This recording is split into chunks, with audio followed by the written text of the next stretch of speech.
دا فارمې چرګ ورسېده نو زمونږ دا چرګ چا پټې کړې دا ډالر چې په بره روان دی د قوم دا ډالر چا پټې کړې دا آټا چور دا مرغی چور دا ډالر چور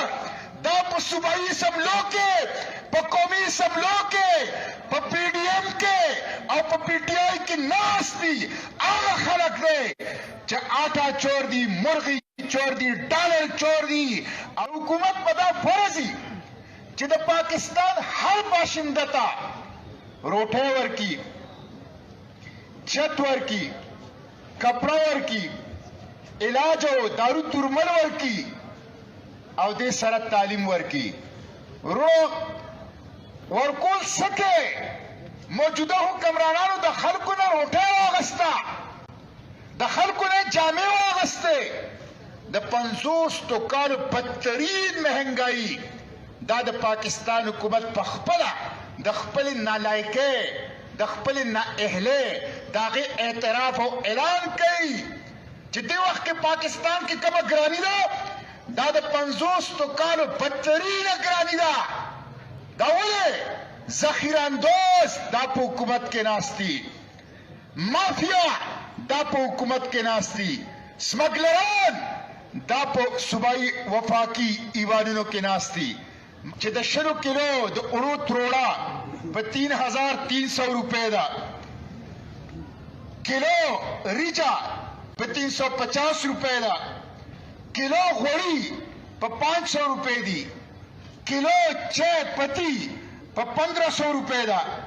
د چاو دال په 220 روپۍ کیلو دی او مسور په 240 روپۍ کیلو دی نو اے صاحب ډار صاحب د یو دیارمار بجټ ماته تیار کا د یو مزدور کار بجټ ماته تیار کا د یو غریب کور بجټ ماته په دې کې تیار کا اے ظالمانو په قوم باندې ترس وکړئ اے ظالمانو په قوم باندې رحم وکړئ رو دا اوړه چې ګران شو نو زمونږ دا اوړه چا پټ کړه دا چکن چې په 400 روپۍ کیلو دا فارمې چرګ ورسېده نو زمونږ دا چرګ چا پټې کړې دا ډالر چې په بره روان دی د قوم دا ډالر چا پټې کړې دا آټا چور دا مرغی چور دا ډالر چور دا په صوبایي اسمبلو کې په قومي اسمبلو کې په پی ډي ایم کې او په پی ټي آی کې ناست دي هغه خلک دی چې آټا چور دي مرغی چور دي ډالر چور دي او د قوم نه د ژوند هغه حق هغه اغسته ورونو یو ټرک چې افغانستان ته سمګل کیږي 1 लाख روپۍ رشوت پیالي زه تپوس کوم دا سمګلینګ څنګه کیږي تا خو په دې بارډر باندې باړ لګولې ازغن باړ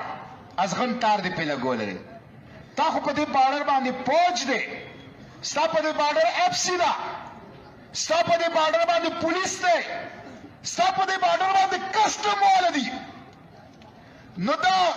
ټرکونه د اورو د غنمو دا څنګه سمګل کیږي دا ستا په سلا سمګل کیږي دا د دې په سلا سمګل کیږي